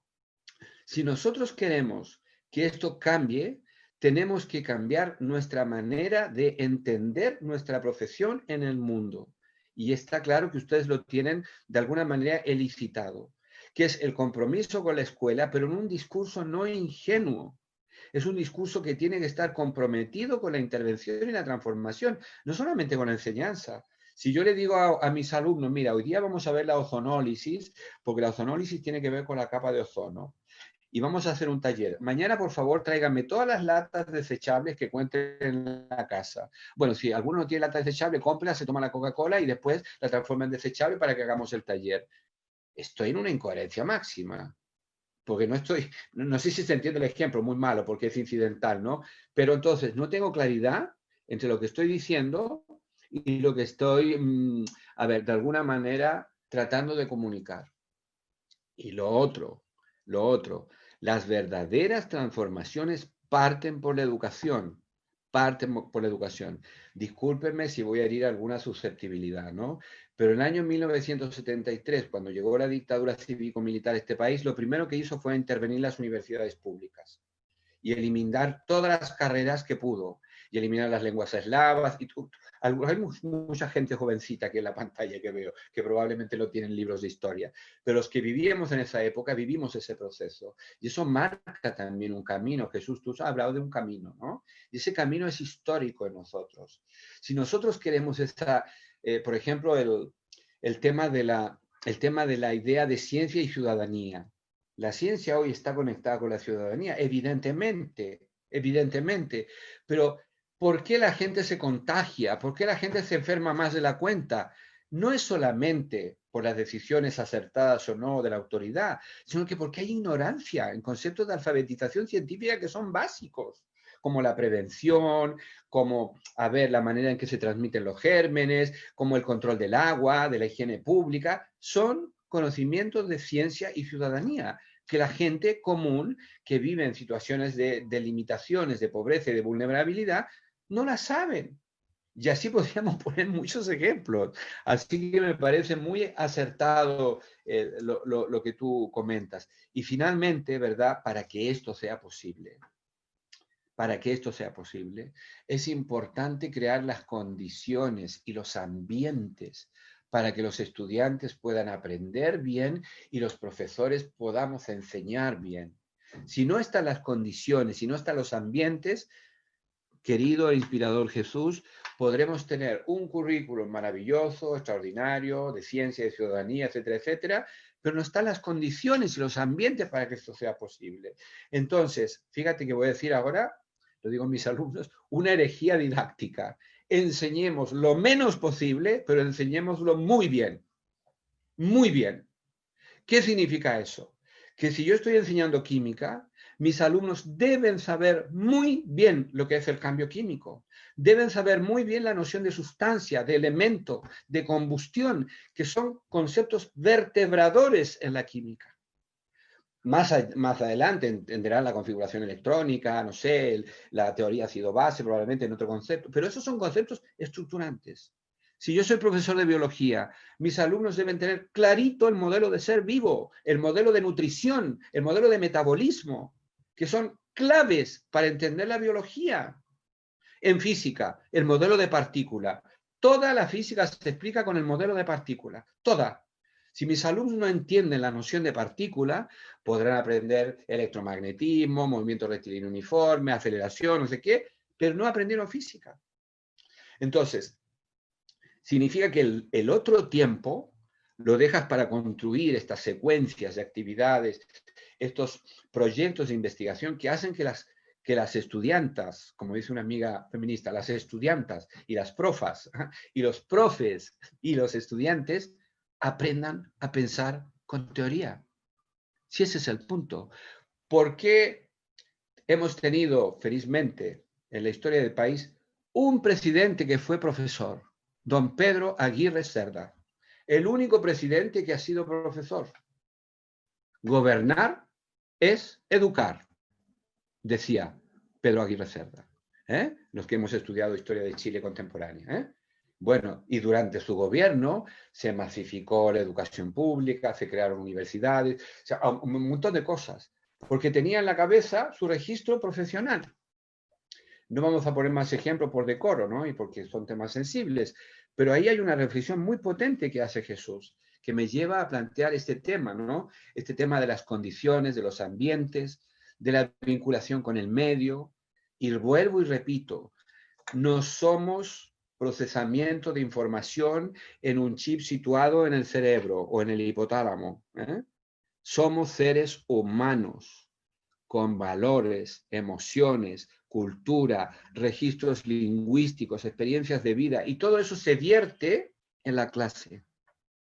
Además, con el conocimiento científico o con cualquier conocimiento. Entonces, La creación de una comunidad, permítanme decirlo, porque también formo parte de otras comunidades, la creación de una comunidad implica compartir ciertos valores, implica compartir ciertas maneras de ver el mundo, implica compartir ciertas maneras de construir sociedad, implica ciertas maneras de compartir las relaciones y los afectos. Por eso se habla de comunidad. Eso nos identifica. Y esta comunidad, la idea es que vaya creciendo, creciendo, creciendo, creciendo, creciendo, y a la medida que se va creciendo esta comunidad, va tomando protagonismo y va participando de las decisiones. Ese es el espíritu de las comunidades. No creamos comunidad para estar solamente compartiendo cuestiones instrumentales, sino que porque hay un proyecto de comunidad, como el que tienen ustedes, que es tan bonito. Mira, Jesús, ¿ves que eres inspirador, Jesús? Mira todo lo que me has hecho reflexionar. Bueno, ¿qué más?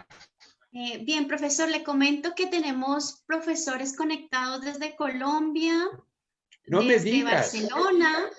De Barcelona. Sí, así es. Y tenemos a la profesora Iris García. Ya vamos terminando el seminario. Iris, ¿tú querías hacer un comentario? Sí, muy buenas tardes a todos. Un saludo especial desde Colombia. Hola. Hola, ¿cómo estás? ¿Cómo estás? Un placer saludarte y saludarlos también a todos. Pues realmente en este momento los retos son infinitos, no solamente desde la formación inicial de profes, sino de los que también estamos en ejercicio. La pandemia y el confinamiento en el cual estamos ahora sumergidos, pues nos ha puesto muchos retos y desafíos, principalmente por la conectividad de nuestros niños, por la formación de profes que no estaban preparados para este manejo de la virtualidad y de la enseñanza virtual. Y hacia allá va un poco mi pregunta. ¿Cómo han cambiado en 15 días todos los paradigmas frente a la manera de asumir y de afrontar los procesos de formación de competencias básicas en nuestros estudiantes? Entonces, ¿cómo abordar la formación de competencias básicas en nuestros estudiantes en medio de las múltiples restricciones de conectividad que tienen ellos desde sus casas y la falta de formación de nuestros docentes en el uso de tecnologías que medien estos procesos de aprendizaje en la distancia? Mira, bueno, no sé, allá es una hora menos, ¿no? Creo, Iris. Sí. Es una hora son las menos. 4. Son las 4. Pero, por ejemplo, en mi caso. Hay una palabra que siempre, es una palabra que da señales, pero es una palabra que tenemos que cautelar, que es la palabra cambio. Que cuando vienen las elecciones, todo el mundo utiliza la palabra cambio. No sé si se han dado cuenta, ¿no? La fuerza del cambio, vamos a cambiar, no sé qué. La palabra cambio. En educación, en filosofía de las ciencias, en general, la palabra cambio es una palabra paradigmática porque está asociada a la estructuración total o reestructuración total. Yo cambio, ¿no es cierto? Vamos de A a B. Esa es la idea de cambio. Pero en educación, en realidad podemos hacer un matiz. De hecho, lo dice un colega tuyo, psicólogo ahí que yo sigo mucho, Walter Rizzo, que es un psicólogo colombiano que vive en Barcelona hace muchos años, en Sant Cugat. Él dice, podemos pensar bien, pero no sentir bien. Y podemos pensar bien y sentirnos mal. Y esto lo podemos asociar a muchas cosas que están sucediendo en el ambiente y que por decoro y sensibilidad no voy a comentar. Entonces, yo prefiero hablar de cómo están cambiando las cosas, hablar en gerundio, cómo están cambiando o qué está sucediendo, porque todavía no ha cambiado nada. Estamos en un tránsito que es muy interesante, pero al mismo tiempo que es muy desafiante para los profesores, porque te darás cuenta que durante todo este proceso han sucedido muchísimas cosas. Entre ellas, ha quedado, voy a usar la palabra, ha quedado desmedida en su totalidad y totalmente desnuda la sociedad latinoamericana con todas sus injusticias. Se ha visto cómo la gente vive la marginalidad, cómo la gente vive la periferia, cómo la gente vive en la inequidad, ¿no es cierto?, a través de las muertes, de los cadáveres, de las tumbas, de los contagios. Vamos viendo cómo los periodistas van descubriendo sus propios mundos, ¿no es cierto? Por tanto, estamos en ese tránsito desnudándonos, permítanme usar esa metáfora, como sociedad.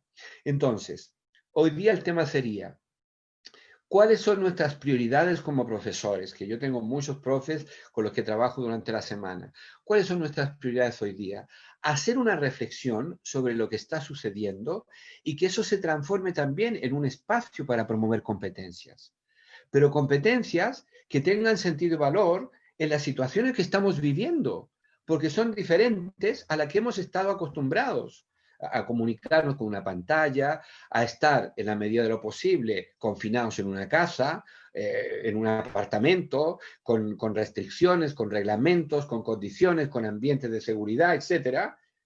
Y esta es otra condición, otro ambiente de enseñanza.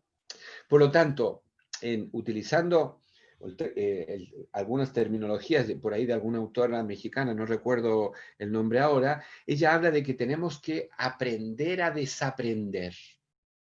Tenemos que situarnos como profesores en un proceso de desaprendizaje para reaprender nuevamente.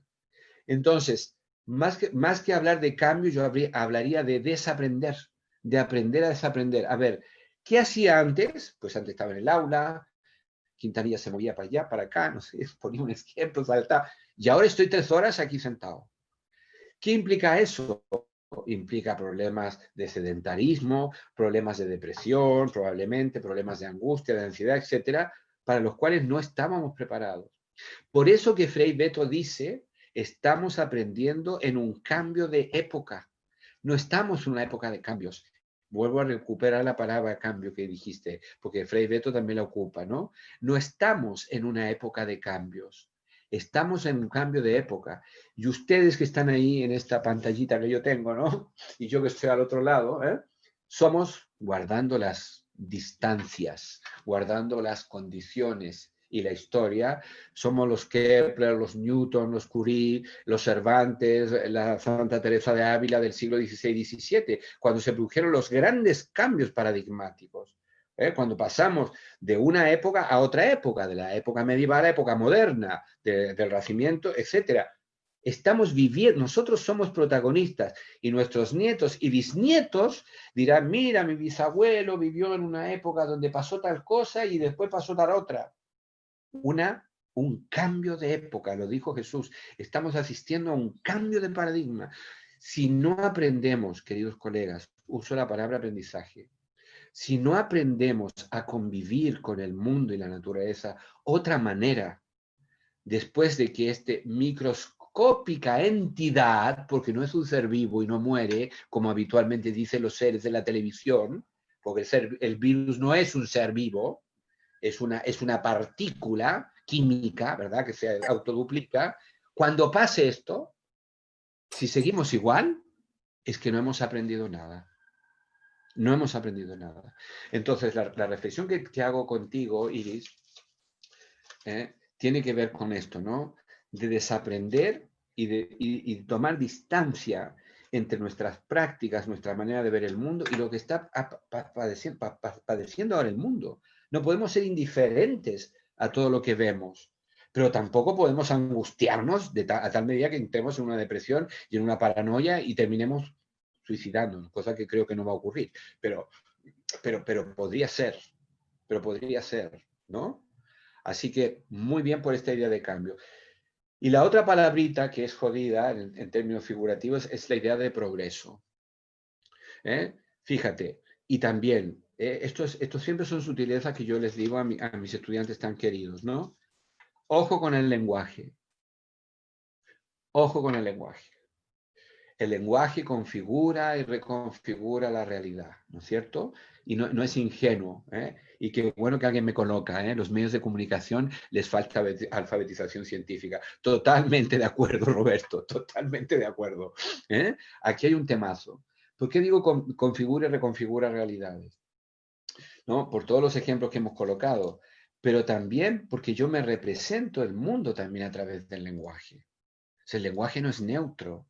El lenguaje tiene una carga emocional, cognitiva, volitiva, intelectual, creativa, ¿no es cierto? Y el lenguaje se expresa también a través de la mirada, de los gestos, de las acciones, de los silencios. El silencio también es una manera de comunicarnos con el mundo.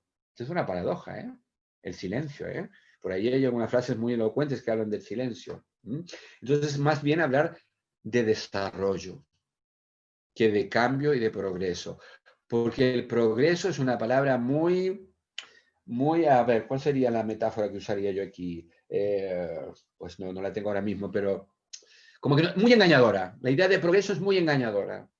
Porque, pero Chile ha progresado mucho, tiene 5 líneas de metro. Sí, pero ¿cuántas personas están en la extrema pobreza con 5 líneas de metro? Entonces, hablar de progreso, hablar de desarrollo y hablar de crecimiento no es lo mismo. Entonces, es que el país no va a crecer, es que va a decrecer la economía. ¿Y quién se preocupa del desarrollo?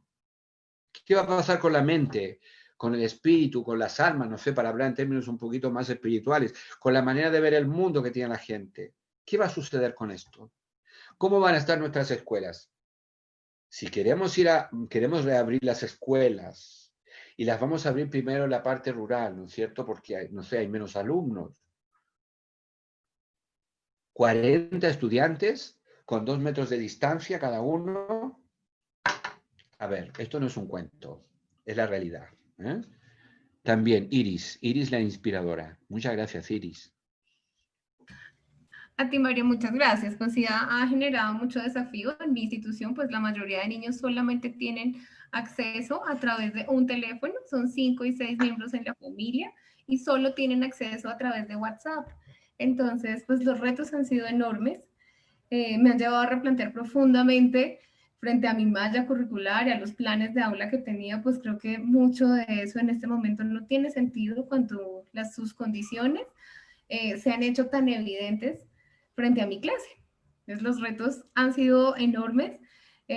Lo que tú decías es muy cierto. Este confinamiento nos ha mostrado realidades ocultas de sus familias que, aunque siempre hemos sabido que están en una zona vulnerable, que tienen muchas dificultades, no eran tan evidentes y tan cercanas en estos procesos de formación, de competencias básicas, del cuidado, de cómo le enseñas a tus papás que no terminaron la primaria, la básica, la importancia de lavarse las manos cuando llegue a casa, de cambiarse su ropa, de irse a bañar, del riesgo que todos corren en sus casas a pesar de que no puedan salir, si solamente uno sale y no tiene las medidas básicas para tener cuidado frente a su salud. Muchas gracias por tu reflexión, especialmente por el uso de palabras. Creo que la palabra progreso no la usé la del cambio porque sí me ha generado unas profundas reflexiones como docente sobre el papel que juego en estos procesos de formación. Muchas gracias a ti y a todos los que nos están. Gracias, Iris. Muchas gracias. A ti un abrazo. Bien. Vamos a ver. Bien. Muchas gracias, profesor. A ustedes. Cumpliendo con el tiempo establecido para este seminario, damos por terminada este espacio. En nombre del equipo ISEC de la Universidad de Tarapacá y la comunidad de aprendizajes ISEC-UTA, agradecemos profundamente, pero muy profundamente, tu participación, estimado profesor, la que además quiero resaltar que fue totalmente voluntaria. Para nosotros fue una gran sorpresa. Iba a preguntar eso. Para nosotros realmente fue una gran sorpresa. Nos dio mucha alegría como equipo saber que tu intención era ayudarnos, compartir con nosotros.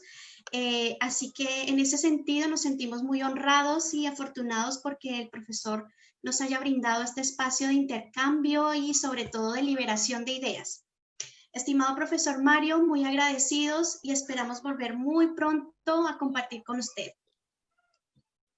Estupendo. Yo les quería recordar, bueno, primero que para mí siempre mis reflexiones son muy provocadoras, pero son parte de mi historia personal y de mis convicciones y de mis valores. Yo creo que eso es lo que uno tiene que de alguna manera también transmitir, ¿no?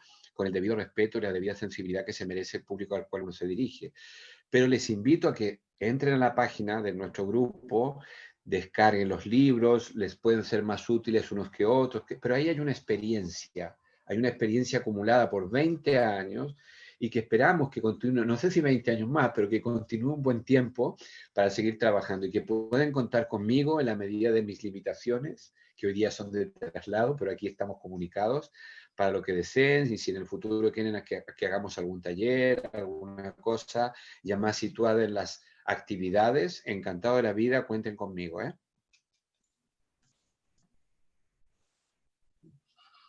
Excelente, profesor. Muchas gracias por su gentileza. Le vamos a cobrar la palabra de los talleres, sí, sí. No lo dude. Y aquí algunas semanas más, porque ahora estoy complicado. Usted sabe que yo le cobro la palabra. Sí, eso es cierto. Sí. Y lo hace con mucha elegancia también, cobrarme la palabra. Bueno, que estén muy bien.